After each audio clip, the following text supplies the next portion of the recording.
Well, US President Donald Trump has responded to Iran's warning of a major response. He's posted on Truth Social.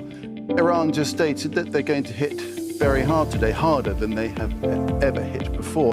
He then wrote in all caps, they better not do that, however, because if they do, we will hit them with a force that has never been seen before. Manuel Rapello joins us live now from Washington, D.C. So, Manuel, just tell us more about what Donald Trump has been saying about the events of the past 24 hours and more. Nick, the fact that President Trump, in just the last hour, took to Truth Social shows that he is still very much focused on these developments as they continue to unfold in Iran with Operation Epic Fury. The messaging has not changed, however.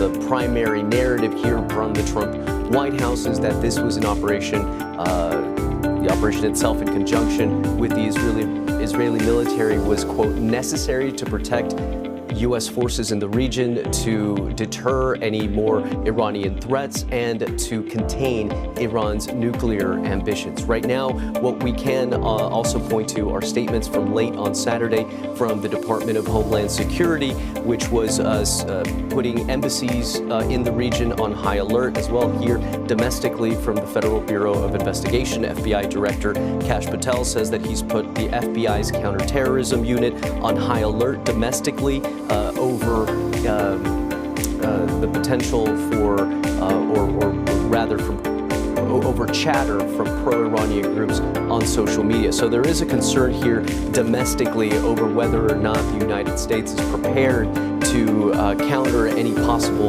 attacks here domestically in the United States, given the fact that there's still questions over the funding for the Department of Homeland Security. So more questions. It's quite late in almost 2 in the morning here in Washington, D.C., but President Trump will surely be facing a lot more questions in the morning and as well as the coming days. I understand reaction within political circles has been on partisan lines, but what about from the broader public? Because, of course, Donald Trump, he did campaign on the fact that, you know, no more wars. It's all about America, not going into having any foreign intervention. President Trump is going to have a hard time convincing the American people that this was a military action that was in the best interests of the United States. Specifically, his base, which he rallied back in 2016, is saying that promising to, quote, stop racing to topple foreign regimes. Those are President Trump's own words. He campaigned in the last election very heavily on a platform of no foreign wars, of no prolonged conflicts, of not dragging the United States into quagmires like Iraq or the war in Afghanistan. President Trump is in a difficult position right now where he is going to have to convince not only lawmakers on Capitol Hill here in Washington that regime change, if that is the objective of the United States, regime change would be in the best interest of the United States, would be serving U.S. interests. He has to convince his base that that this was the right move, a base that was rallied again on this idea that the United States would be America first. We're already hearing from some Republicans, from people, from members of his own base, from the so-called Make America Great Again movement, who are saying this is not America first. How exactly does this serve U.S. interests, and how exactly is this making America safer?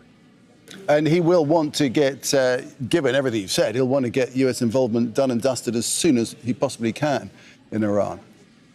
That's absolutely the case. President Trump very clearly does not want a prolonged conflict. He's made it clear that he is not looking to put boots on the ground in the United States. We also know that President Trump, though he's very politically savvy and knows very well how to speak to his base and to rally his base using TV and using social media, but there is this concern. We also have this very clear understanding that President Trump cares very deeply about this image that he's trying to portray of a peacemaker, of a peacetime president. So if what many who are criticizing this operation, this ongoing operation right now, saying that this could have the opposite effect and instead pull the United States deeper into a conflict, this could, for lack of a better term, tarnish that image, tarnish that messaging that President Trump is trying to portray, both domestically and internationally. All right, that's the latest story from Washington, D.C.